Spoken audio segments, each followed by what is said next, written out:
Hello everyone, how are you all? This is Viral Shah once again from Triple IM. Eximpreneurship programme के अंदर आप लोगों का हार्दिक अभिनंदन, हार्दिक स्वागत करता हूं। पिछले बहुत सारे एपिसोड्स के अंदर हम लोगों ने वंडरफुल सक्सेसफुल स्टोरीज़ को देखा हुआ है। किसी ने 6 महीने के अंदर किया, किसी ने 1 साल के अंदर किया, किसी ने 2.5 साल के अंदर किया, किसी ने 3 साल के अंदर एक्सपोर्ट किया। कहीं ना कहीं उनका जो एक्सपीरियंस रहा हुआ है एक्सपोर्ट इंपोर्ट इंडस्ट्री के साथ, वो सारी चीज़ें हम लोगों ने देखी। सक्सेसफुल स्टोरीज़ को हम लोगों ने ऑब्जर्व किया हुआ है कि किसी को किसी अलग अलग प्लेटफॉर्म से बायर्स मिले हुए हैं, किसी ने बायर्स को अप्रोच किस तरीके से किया, कि एक ऐसा प्रोडक्ट चूज़ किया या प्रोडक्ट के ऊपर वर्कआउट किया। तो ये सारी चीज़ें जो एक सक्सेस के पीछे होती है कि किस तरीके से काम करना है या उन लोगों ने किस तरीके से काम किया जिसकी वजह से उनको सक्सेस मिले, ये जब हम लोग सक्सेसफुल स्टोरीज को देखते हैं या पढ़ते हैं तब हम लोगों को आइडिया लगता है कि इनमें से मैं क्या ग्रैब कर सकता हूं या मेरी सक्सेस स्टोरी के पीछे इनमें से कोई रीज़न फ्रूटफुल हो सकता है कि नहीं हो सकता है, मैं उसके ऊपर वर्कआउट करके उसके ऊपर काम कर सकता हूं कि नहीं कर सकता हूं। So number of times we are getting a very good response behind this eximpreneurship programme. Eximpreneurship programme वो है जो एक्सपोर्ट इंपोर्ट इंडस्ट्री के अंदर जो एंटरप्रेन्योर्स हैं जिन्होंने एक्सपोर्ट इंपोर्ट करके सक्सेस हासिल करा हुआ है, तो उन एंटरप्रेन्योर्स का हम लोग यहाँ पे एक्जिमप्रेन्योरशिप प्रोग्राम के अंदर उनके सक्सेस स्टोरीज वगैरह शेयर करते हैं। तो इन प्रोग्राम को बहुत अच्छा रिस्पॉन्स मिल रहा है, एवरीबडी इज अप्रिशिएटिंग, और उनमें से बहुत सारे लोगों को अच्छी इंस्पिरेशन मिली हुई है and they have also started export import business as well. तो आज हमारे साथ मिस्टर कंकेश मोवलिया करके हैं जो अहमदाबाद से है और जिन्होंने TFO जो करके मशीन आता है 241, शायद जो टेक्सटाइल इंडस्ट्री के साथ जुड़े हुए हैं उनको थोड़ा बहुत आइडिया होगा। ये ट्विस्टिंग मशीन होता है, तो ये मशीन उन्होंने एक्सपोर्ट करी हुई है। तो आज के एपिसोड के अंदर मैं कंकेश जी का बहुत हार्दिक स्वागत करता हूँ। वेलकम कंकेश जी। और किस तरीके से आपका ये जर्नी रहा, किस तरीके से आप एक्सपोर्ट इंपोर्ट इंडस्ट्री के साथ जुड़े, किस तरीके से आपने सक्सेस हासिल करी, वो सारी चीज़ें आज के एपिसोड के अंदर हम लोग जानेंगे। तो मेरा सबसे पहला आपका ये सवाल है कि अपने बारे में थोड़ा बताइए कि what you are doing exactly right now, और किस तरीके से आपका फैमिली बैकग्राउंड क्या है, किस तरीके से साथ आप आगे बढ़े। राइट नाउ मैं अपने पापा के बिजनेस के साथ हूँ। ओके। और वो आई थिंक 2003 से यही सेम बिजनेस है, मैन्युफैक्चरिंग यूनिट में टेक्सटाइल मशीनरी मैन्युफैक्चरिंग करते थे। Okay okay. तो मेरा एक 10th स्टैंडर्ड से गोल सेट था, क्योंकि मेरे ट्यूशन टीचर ने मुझे एक्सपोर्ट के रिगार्डिंग मुझे बताया था, क्योंकि उस टाइम 10th स्टैंडर्ड ऐसा था कि हमें वहाँ से एक फील्ड चूज़ करनी रहती है, या कॉमर्स या साइंस। Yes obviously. तो हमें जैसा मीन्स कि मुझे फ्यूचर में काम आने वाला था, कि क्योंकि मेरे पापा का फैमिली बिजनेस है जो मैन्युफैक्चरिंग यूनिट्स है। राइट। और मुझे मीन्स इंटरेस्ट उसी में था कि मैं अपने पापा के बिजनेस को आगे बढ़ाऊं। ओके। और उनकी मीन्स के जो ड्रीम्स थे वो मैं फुलफिल करूं कि एक बड़ी कंपनी बने और ग्लोबली सब उनको जाने। राइट। तो वही टाइम पे मुझे ट्यूशन टीचर ने उन्होंने मेरे स्टडी पे गाइड किया कि आप इफ़ आपका फ्यूचर आपको ये कह रहा है तो मीन्स आप एक्सपोर्ट में मीन्स फ्यूचर बढ़ेगा, क्योंकि आपके पास मैन्युफैक्चरिंग यूनिट है और खुद पापा मीन्स कंपनी हैंडल करते हैं। राइट। तो उन्होंने बोला कि आपको पूरा सपोर्ट है इसके रिगार्डिंग, कि आपको टोटली प्रोडक्ट्स के अगेंस्ट आपको इन्फॉर्मेशंस मिल जाएगी, और सब कुछ मीन्स जो भी डिटेल्स चाहिए मैन्युफैक्चरिंग यूनिट्स के लिए, जो भी रिक्वायरमेंट्स है वो आपके पापा दे सकते हैं। राइट। तो उन्होंने बोला कि आप एक्सपोर्ट के लिए मीन्स फ्यूचर स्ट्रॉन्ग करिए। राइट। तो मैं यहाँ पे आफ्टर 10th कंप्लीट करने के बाद 12th और 11th मैंने कॉमर्स फील्ड में कंप्लीट किया। और 10th में मैंने एक गोल सेट कर दिया था कि now I have to go for export and import courses. And बाद में मैं अहमदाबाद है 2016 में for college. So first of all I have inquired many of the institute regarding export import. And बाद में मैं ट्रिपल IM से मिला अहमदाबाद में। तो वहाँ पे मैंने एडमिशन किया, मैंने उनकी मीन्स जानकारी ली पहले। 2-3 दिन ट्रायल ली। बाद में मैंने प्रोग्राम सैटरडे संडे अटेंड किया। बाद में वो प्रोग्राम खत्म होने के बाद फर्स्ट टाइम ट्रिपल IM ने प्रगति बैच लॉन्च की थी फर्स्ट टाइम 2016 में आई थिंक। तो वो बैच में मैं प्रगति भी मैंने की हुई थी। और वहाँ पे उनके इंचार्ज जितेंद्र सर थे, उनके साथ उनके अंडर मैंने ये प्रोग्राम किया था। तो बाद में वहाँ पे मैंने अपना एक्सपोर्ट का एक्सपीरियंस स्टार्ट किया था कि एक्चुअली करते कैसे, क्योंकि बड़ा था, सब कुछ किया था, पता भी था, बट ऐसे मीन्स वर्कआउट किए बिना मीन्स किसी को मीन्स पढ़ा हुआ भी रियल में उसको इम्प्लीमेंट करना थोड़ा डिफिकल्ट होता है राइट, क्योंकि तब मैंने वहाँ पे वर्कआउट किया। ओके जैसे कि मैंने कई कंट्रीज़ के मेरे प्रोडक्ट मैंने तभी से मैं 2016 से मैं यही प्रोडक्ट पे काम कर रहा था। ओके TFO मशीन्स और टेस्टिंग मशीन्स के अगेंस्ट। राइट तो बाद में मैंने अपनी पोटेंशियल कंट्रीज़ के सारे एम्बेसी के मेल एड्रेस फाइंड आउट किए, एम्बेसी से कांटेक्ट किया। ओके और उन लोगों के पास से मैंने अपने मीन्स इंपोर्ट डेटा मंगवाए थे कि आपकी कंट्री कौन से टाइम पे कितना इंपोर्ट करती है, हमारी ये HSN कोड और ये प्रोडक्ट के अगेंस्ट डिस्क्रिप्शन के साथ मैंने उनको दिया, डेटा वगैरह निकाला पूरा और यस और वो डेटा मुझे पाने के लिए 3 months लगे थे एम्बेसी के पास से, क्योंकि ये प्रोडक्ट ऐसी है कि बार बार मीन्स उनके अगेंस्ट में डेटा नहीं आता। राइट डेफिनेटली, क्योंकि ये प्रोडक्ट मशीनरी रिलेटेड है। तो मीन्स जब कस्टमर्स को मीन्स उनकी ज़रूरत होगी, या तो उसको एक्सपांड करना है या तो फिर एक मशीन जो 5 साल पहले खरीद चेंज करना है तो वो ऑर्डर करेंगे ऑब्वियसली। यस, तो उनके रिगार्डिंग मैंने एम्बेसी से भी बात की थी। तो एम्बेसी वालों ने मुझे पॉजिटिवली रिस्पॉन्स किया था कि हम आपका ये डेटा हम कलेक्ट करके प्रॉपर डेटा आपको कलेक्ट कर देंगे, बट एश्योरेंस रहे कि आप भी उसको बाद में एक बार वेरीफाई करें कि आपके प्रोडक्ट्स के साथ ही है। वो बाद में उन्होंने website, email address, mobile number, contact person name, company name सारा मुझे दे दिया, प्रोवाइड करा। ओके तो फिर प्रगति ख़त्म होने के बाद भी मीन्स एक्सपोर्ट नहीं हुआ था। ये 3 साल हुए मेरे। 2016 से मैं यही प्रोडक्ट के पीछे था। तब जाके 2019 अप्रैल को मुझे ये मीन्स ऑर्डर मिला। और दूसरी चीज़ की ऑर्डर के साथ इन मीन्स के हमारे जो बायर है उनको भी वहाँ पे मैंने उनको डीलरशिप दे दी।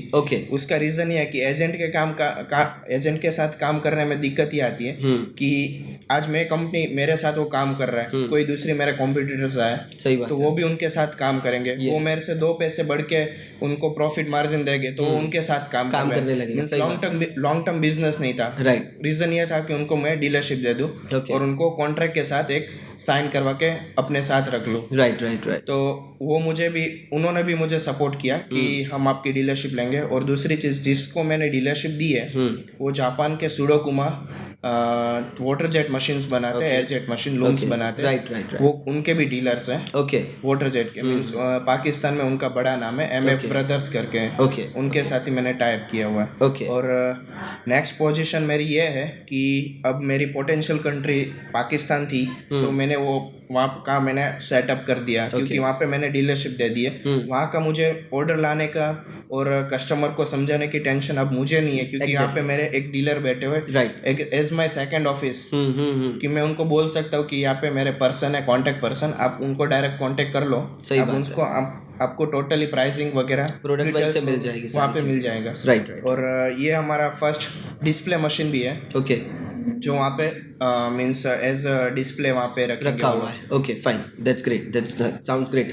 सो ओवरऑल जैसे कंकेश जी ने बताया कि उनका जर्नी फैमिली का जो बिजनेस था, मैन्युफैक्चरिंग था, वहाँ से शुरुआत हुई, लेकिन एक जो विज़न, जो एक क्लिक उनके दिमाग में हुआ था कि नहीं मुझे एक्सपोर्ट करना है, that he has got from the school itself, है ना। बहुत बार हम लोग छोटे छोटे बच्चे को पूछते हैं कि तू बड़ा होकर क्या बनेगा, तेरे को क्या करना है, number of times we are asking, but school के अंदर जो हम लोगों को सीखने को मिलता है, तो that happens number of times कि हम लोगों को ज़िंदगी में करने का जो आइडिया है, जो तरीका है, वो हम लोगों को वहीं से मिल जाता है। जैसे कंकेश जी को उनके 10th स्टैंडर्ड के अंदर उनके टीचर्स ने उनको बताया कि भाई आप एक्सपोर्ट के लिए जा सकते हो, बिकॉज एक्सपोर्ट के लिए सबसे बड़ी जो टेंशन होती है या सबसे बड़ा जो बेस जो होता है वो होता है product, and he has already got his product in his own family.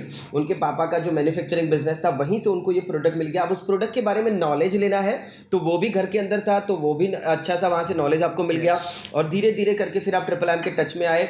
It takes around 3 years of time, 2016 से 2019 तक, तो ये छोटा पीरियड नहीं है। कंकेश जी मुझे एक चीज़ बताइए, because number of times it happens, you know, कि हम ऐसा होता है कि हम लोग ट्राई करते रहते हैं 3 साल तक पेशेंस रखना, और 3 साल में ऐसे बहुत बार ऐसे पड़ाव आए होंगे जहाँ पे आपको लगा होगा कि यार ये नहीं हो रहा है, या डिप्रेशन में चले जाते हैं हम लोग, डीमोटिवेट हो जाते हैं।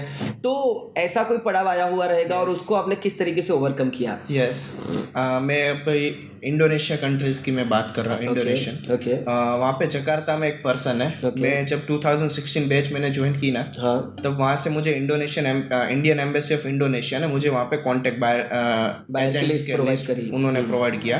उनमें से एक पर्सन था, पीटी सेखवान करके कंपनी है। उनके साथ मैं 2016 से कांटेक्ट में हूँ, आज भी कांटेक्ट में हूँ उनके साथ। उसका रीज़न ये है कि आज नहीं तो कोई बात नहीं, मीन्स 2-3-4 साल बाद तो हमसे काम करेंगे, क्योंकि उसका रीज़न है उन्हें भी वो मीन्स अंदर से वो होगा कि ये 4 साल से ये अपने पर्सन हमारे कांटेक्ट में टच में है, फॉलो। उन्होंने 2-3 बार मुझे इंक्वायरी भी की थी product regarding, spare parts regarding, machine spare parts, spindle वगैरह।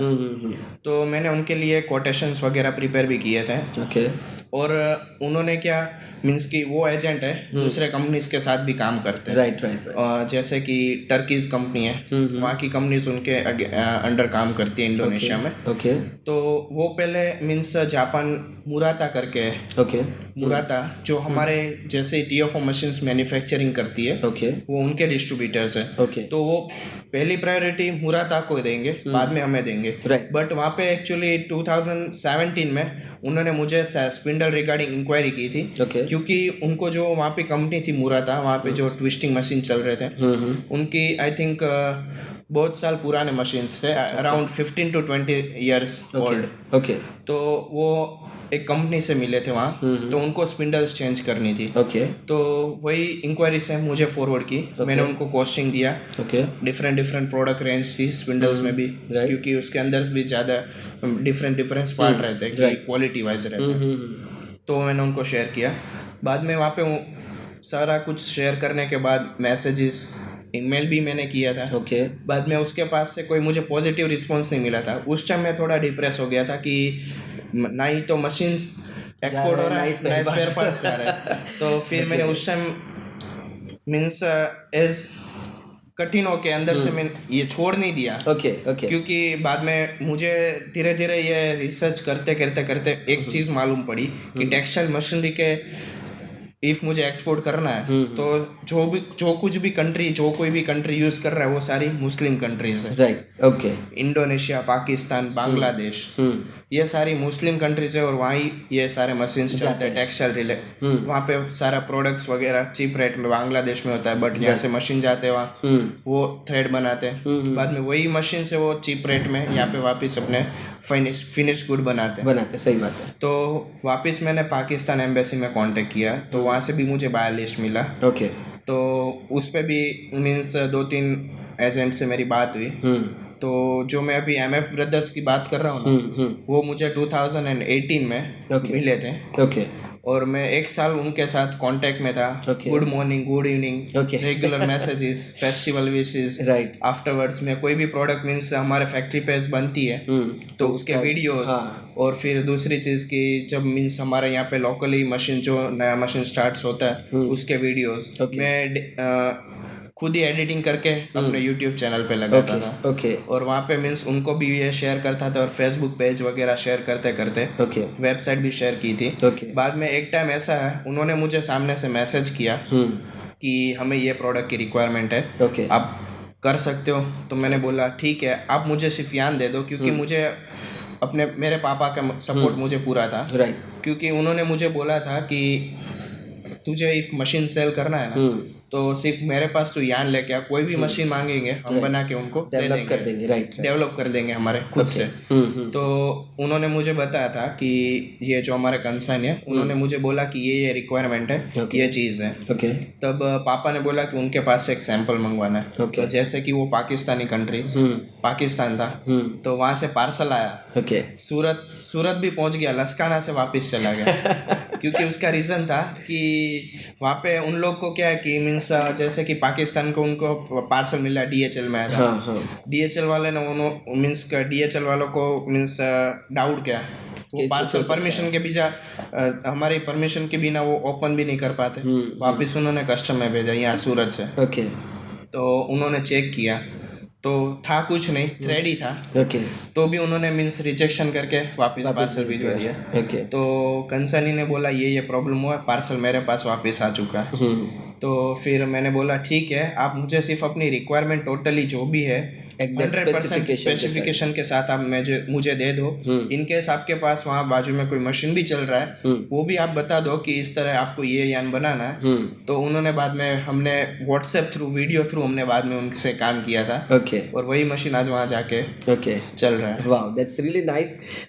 देखिए एक जो सक्सेसफुल स्टोरी है उसमें से कितनी चीज़ें सीखने को मिल रही है, कितना स्ट्रगल करना पड़ता है तब जाके सक्सेस हासिल होती है। हम लोगों को सक्सेस बहुत इजीली दिखने के लिए मिल जाती है, लेकिन उसके पीछे इतना हार्ड वर्क है, इतना काम करना पड़ता है। उन्होंने किस तरीके से सैंपल रिसीव भी नहीं कर पाए, लेकिन फिर भी वीडियो के थ्रू इंडियन एम्बेसी के पीछे लगे रहे, वहाँ से भी उनको भी बायर्स की लिस्ट मिली, उन्हीं से उनको ये बायर भी मिला। तो हम लोग बायर्स की बहुत बार टेंशन लेते हैं कि बायर मिलेगा कि नहीं मिलेगा, तो ये भी एक रिसोर्स है जहाँ से आपको ये बायर्स की लिस्ट वगैरह मिल सकती है। So it was really wonderful experience. 3 साल के अंदर भले टाइम लगा लेकिन सीखने को बहुत मिला, है ना। और दूसरी चीज़ की जैसे कि मैं क्लास अटेंड करता था, हाँ, तो वहाँ पे मीन्स हम पढ़ लेते थे एलसी वगैरह क्या है, बट मेरे सामने एलसी आया, ड्राफ्ट आया, हाँ, तब मैं लिटरली ब्लैंक था कि क्या करूँ क्या ना करूँ।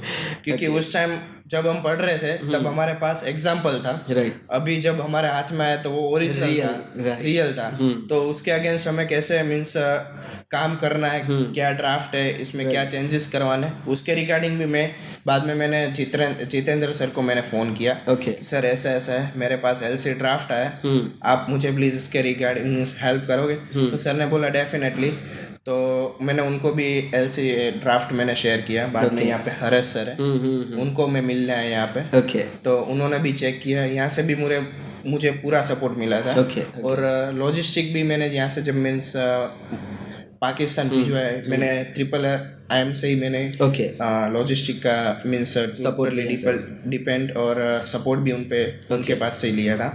और तब भी मुझे मीन्स एलसी ड्राफ्ट वगैरह हो गया, तब भी मैंने देखा था कि क्या होता है क्या नहीं। तब मुझे रियल मैंने जब काम किया ना, तब मुझे पता चला कि एलसी के साथ कैसे काम करना है। और दूसरी चीज़ कि एलसी में क्या होता है, क्या चेंजेस करने पड़ते हैं, और क्या डॉक्यूमेंट्स कैसे बनाने पड़ते हैं। हमने बनाया था, मैंने डॉक्यूमेंट्स मैंने भी बनाए थे, बट उस टाइम क्या है कि उतना सर बोलते थे और हम कर देते थे। क्योंकि उस टाइम मेरे मीन्स प्रोडक्ट कुछ और थी, और अभी मीन्स प्रोडक्ट के मुझे रियल डॉक्यूमेंट्स है वो कुछ और थे। क्योंकि वहाँ पे तो जो एग्जाम्पल लेते हैं वो एक एग्जाम्पल के साथ ही लेते हैं, तब मेरे लिए वो प्रोडक्ट अलग थी। और बट मैं काम मेरे प्रोडक्ट के लिए कर रहा था, बट प्रिपरेशन में दूसरे प्रोडक्ट से हो रहा था।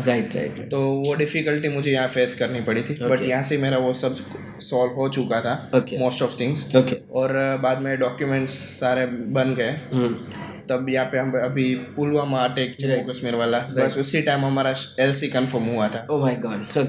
तो वहाँ पे भी थोड़ा प्रॉब्लम फेस हुआ था कि शिपमेंट के लिए मीन्स फॉरवर्डर्स भी मना कर रहे थे, ले नहीं रहे थे, एक्सेप्ट नहीं कर रहे थे। तब हर्ष सर ने मुझे कांटेक्ट करवाया था यहाँ पे। तो उनके साथ काम करते करते ये अभी 4 अप्रैल वहाँ पे मशीन पहुँच चुका है। चलो बढ़िया। That's really amazing to hear this wonderful story. यहाँ पे देखा हम लोगों ने कि किस तरीके से कंकेश जी को कितनी सारी डिफ़िकल्टीज आई। कभी कभार कुछ ऐसी चीज़ें होती हैं जो हमारे आउट ऑफ कंट्रोल हो जाती हैं, है ना, जो हम लोग के हमारे कंट्रोल में नहीं होती, हम लोग उसको कर पाएंगे कि नहीं कर पाएंगे। ऐसी सिचुएशन में भी किस तरीके से काम कंकेश जी ने यहाँ पे सक्सेस हासिल करा, तो वो बहुत अच्छा एक्सपीरियंस रहा। लेकिन एक चीज़ मुझे बताओ कि ओवरऑल जो भी आपका ये सक्सेस हासिल हुआ, 3 साल का टाइम लगा, ड्यूरेशन, आपको IIM का सपोर्ट मिला, आपने ये सारी चीज़ें करी, लेकिन इस सक्सेस के पीछे अगर आपको कोई एक चीज़ बतानी हो कि मेरी सक्सेस के पीछे का ये एक रीज़न है, तो वो क्या हो सकता है? जस्ट एक रीज़न, मतलब पेशेंस। ओके, ऑब्वियसली, क्योंकि इसमें चढ़ा उतार आते रहते हैं। मीन्स बिजनेस रिलेटेड, बाद में फिर स्टडीज़ वगैरह रहते हैं। तो उसके बाद मैंने ये प्रोडक्ट मैंने 3 साल तक किया, तो मैंने साइड में पकड़ के रखा ही था। आफ्टर मैंने प्रगति जब छोड़ा, तब मैंने टेक्सटाइल में रेडीमेड्स गारमेंट्स आते हैं, मीन्स तब मुझे नॉलेज तो लेना ही था, क्योंकि एक्सपोर्ट का ये प्रोडक्ट्स है, नहीं तो कोई और प्रोडक्ट्स है। राइट। ठीक है, क्योंकि वो मैंने फिर रेडीमेड प्रोडक्ट्स मैंने लिए, गारमेंट्स। तो वो गारमेंट्स मैंने USA, UK, UAE वहाँ पे मैंने सप्लाई किए थे। और अराउंड मैं देखूँ तो 6 मंथ में 10 लाख का मैंने टर्न Oh, उसमें wow. भी कर दिया था, That's क्योंकि good. स्मॉल प्रोडक्ट के साथ, क्योंकि Okay. मुझे एक्सपीरियंस लेना था। तो उसमें मुझे एलसी का एक्सपीरियंस तो नहीं मिला, क्योंकि मैं वहाँ से 100% पेमेंट ही एक्सेप्ट कर रहा था। Okay, 100% advance. Yes. Oh wow, that's good. क्योंकि उनके 100% और मुझे मिल भी जाता था 100% एडवांस भी। Okay. उसके बाद यहाँ पे मैं हर एक शिपमेंट करता था, और Okay. वो छोटा छोटा मीन्स कुरियर के थ्रू जाता है Right, DHL। right. तो वहाँ से मैंने स्टार्टअप किया था ये। और बाद में ये भी प्रोडक्ट में उसके बाद में पार्ट टाइम में इस पे भी वर्कआउट कर रहा था। तो Okay. जो मेरी मेन प्रोडक्ट थी अब उस पे भी मेरा काम हो रहा है। ओके, सो अभी जिस तरीके से स्टार्टअप किया, लेकिन पहले एक छोटे से प्रोडक्ट के साथ शुरुआत करी और अपना जो मेन प्रोडक्ट था उसके ऊपर भी पार्ट टाइम में लगे रहे। So it requires a patience basically. बहुत बार हम लोगों को लगता है कि यार क्यों नहीं हो रहा है, ये इतने महीने में हो जाना चाहिए या अभी होना जाना चाहिए। सो कभी कभार हमारी पेशेंस हम लोगों को सक्सेस तक पहुंचने नहीं देती है। So just keep the patience. जैसे हमारे जो फाउंडर प्रेसिडेंट है मिस्टर दीपक सुधीर मनोहर बहुत बार बोलते हैं कि हम लोगों को श्रद्धा और सबूरियों को ध्यान में रखना है ना, कि लोगों का होगा तो मेरा क्यों नहीं हो सकता। और इट टेक्स अ टाइम। कोई भी काम होने के लिए थोड़ा बहुत तो टाइम लगता ही है। मीन्स हमें ऐसे पर्सन्स भी मिलेंगे कि आप मना करेंगे या आपकी पेशेंस को तोड़ेंगे। यस, बट उससे हमें उससे भी फाइट करनी है। राइट। बहुत सारे ऐसे फैक्टर्स हमारे आजू बाजू में रहते हैं जो हमारी टांग खींचने के लिए तैयार होते हैं हमेशा, कि हम लोगों को मना करते हैं कि यार तेरे से नहीं होगा, छोड़ दे, कोई और चीज़ कर ले। ऐसे बहुत बार हम लोगों को डीमोटिवेट किया जाता है। But just keep the focus on the things what you would like to have in your life. अगर उसके ऊपर अच्छा फोकस रहा देन डेफिनेटली आप उसको हासिल कर सकते हो। राइट। सो ओवरऑल आपका एक्सपीरियंस बहुत अच्छा रहा, किस तरीके से आपने सक्सेस हासिल करी, वो सारी चीज़ें हम लोगों ने देखी। एक सवाल का जवाब दीजिए कि एक्सपोर्ट करना चाहिए कि नहीं करना चाहिए, प्लस आपने एक्सपोर्ट ऑलरेडी किया हुआ है। Now what is your future projection? पहले वो बताइए कि फ्यूचर प्रोजेक्शन आपका क्या है आने वाले कुछ सालों के अंदर। आपकी कुछ स्ट्रेटेजीज, कुछ प्लानिंग आपने कुछ सेट करा हुआ है? यस, मैंने डेफिनेटली मैंने ये जब मैंने एक्सपोर्ट का थिंक किया था तब भी मैंने ये प्लानिंग कर लिया था। कि पापा का ड्रीम था कि उनकी कंपनी ग्लोबली मानी जाए। राइट। और हर एक प्लेस में उनका सिर्फ नाम से ही मीन्स प्रोडक्ट की मीन्स पहचान हो जाए। Yes, exactly. तो उनकी वजह से मुझे एक ही मेरा ऑप्शन है कि हर एक कंट्री में एक डीलरशिप दे दूँ। ओके, वाओ, दैट्स तो एज डीलरशिप देने की बात आई तो एक पाकिस्तान कंट्री थी, इंडोनेशिया है, बांग्लादेश है, इजिप्ट है, साउथ अफ्रीका है, फिर श्रीलंका है, ऐसी कई कंट्रीज है, थाईलैंड से। तो मुझे हर एक कंट्री में अपनी एक डीलरशिप होनी चाहिए जहाँ कस्टमर को भी फायदा हो, कि उनको यहाँ इंडिया के उतना ट्रैवलिंग करना ना पड़े। और वहाँ पे उनकी खुद की कंट्री में उनको सॉल्यूशन मिल जाए। और इफ मैं कस्टमर को संभाल लूँ और उनकी बर्निंग प्रॉब्लम्स है उसको मैं सॉल्व कर देता हूँ, तो डेफिनेटली उनके माइंड में हमारे लिए पॉजिटिव इमेज जाएगी डेफिनेटली, और वो बाय करेगा ही करेगा। या श्योर, क्योंकि क्वालिटी में कंप्रोमाइज कभी नहीं होगा। ओके।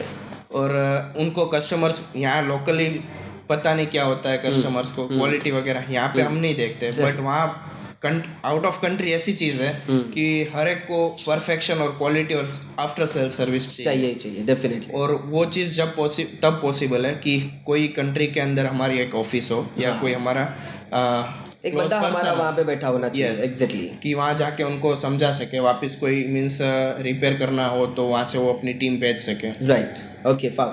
तो ये एक बहुत अच्छी जानकारी हम लोगों को मिली कंकेश जी के एक्सपीरियंस से, कि अगर आप अपने बिजनेस को सेटअप करना चाहते हो अक्रॉस द वर्ल्ड, आपको अपना खुद का एक नेटवर्क बनाना है। सो बिजनेस को अगर अलग लेवल से करना है, so you can set up your own offices और you can set up your dealerships in different countries. तो उनका जो प्रोजेक्शन है आगे आने वाले 5 या 10 साल के अंदर, कि हर कंट्री के अंदर उनका खुद का एक डीलरशिप बनाए, वहाँ पे हमारा मशीन होना चाहिए डिस्प्ले के अंदर। जिस बायर को अगर उस प्रोडक्ट की रिक्वायरमेंट है, he will visit the centre, वहाँ पे जाएगा, मशीन को देखेगा, डायरेक्टली उसके जो भी सॉल्यूशंस होंगे वो उसको वहाँ पे मिल जाएंगे।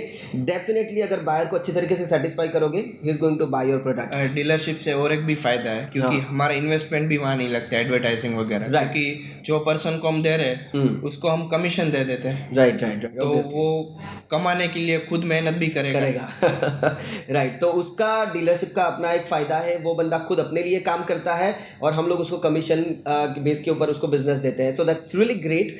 और एक लास्ट क्वेश्चन आपसे पूछना चाहूँगा कि बेसिकली सब लोगों को, बिकॉज बहुत लोग सोचते हैं लेकिन उनको इंस्पिरेशन उस लेवल से नहीं मिलती है कि मुझे करना चाहिए कि नहीं करना चाहिए, तो एक्सपोर्ट करना चाहिए कि नहीं करना चाहिए, प्लस गवर्नमेंट इसमें किस तरीके से सपोर्ट करती है वो बताइए। गवर्नमेंट फुल्ली सपोर्ट करती है इसके अगेंस्ट एक्सपोर्ट के लिए। वो गवर्नमेंट एक्सपोर्ट के लिए तो मीन्स कोई भी बैरियर्स लाएंगे ही नहीं, क्योंकि उनके मीन्स गवर्नमेंट्स के कई सारे मीन्स ड्रीम्स भी है कि हमारी कंट्री ग्लोबली मीन्स स्ट्रॉन्ग रहे। और इफ़ हमें भी एज अ कंट्री का सिटीजनशिप हमें भी थोड़ा कंट्री के लिए सोचना भी चाहिए, क्योंकि गवर्नमेंट भी उतना हमें सपोर्ट कर रही है और हमें भी उतना फ़ायदा हो रहा है, तो हम गवर्नमेंट और दोनों मिल के कंट्री के लिए भी कुछ फ़ायदा कर सकते हैं इस पे एक्सपोर्ट करके, क्योंकि सबसे बड़ा फ़ायदा है। अभी देखते करंटली मीन्स सबको पता ही होगा कि 1 rupees is equal to how much $1। और गवर्नमेंट भी उसके सामने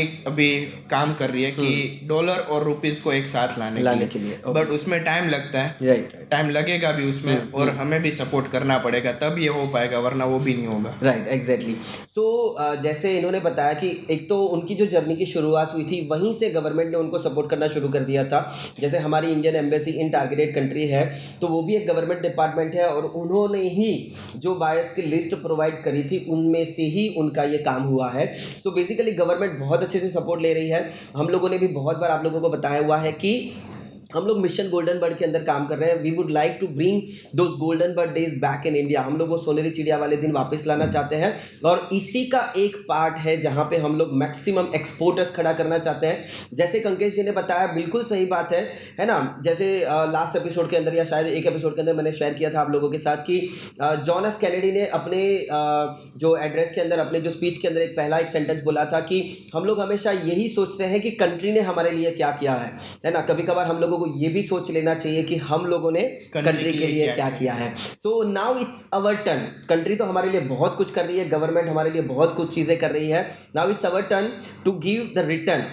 अभी हमारी रिस्पॉन्सिबिलिटी है कि हम लोग ज़्यादा से ज़्यादा एक्सपोर्ट करें, ज़्यादा से ज़्यादा फॉरेन एक्सचेंज हमारी कंट्री के अंदर आए, और ज़्यादा से ज़्यादा हमारी कंट्री का इकोनॉमी बूस्टअप हो जाए। गवर्नमेंट सपोर्ट करेगी, गवर्नमेंट स्कीम्स देंगी, बट हम काम नहीं करेंगे तो स्कीम का कुछ काम नहीं, कुछ फ़ायदा नहीं है। राइट। तो अभी लास्ट में कंकेश जी आपका एक मैसेज हमारे व्यूअर्स, हमारे पार्टिसिपेंट्स को, कि एग्जैक्टली अगर उनको एक्सपोर्ट में जाना है या कोई काम करना है तो वो किस तरीके से काम कर सकते हैं, आपका ओवरऑल मैसेज।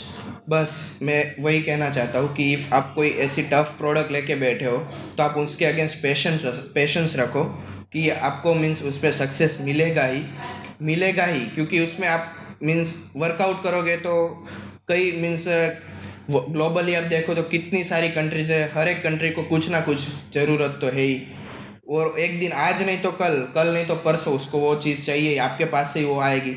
जैसे कि अभी पाकिस्तान है, खुद खाना भी हमारे पास से लेते हैं। एग्जैक्टली। तो ऐसी कुछ भी चैलेंजेस आ सकती है। सो ओवरऑल पेशेंस रखें, एफर्ट्स लगाए रखें, और जब भी ज़रूरत पड़े तो IIIM is always there to support you.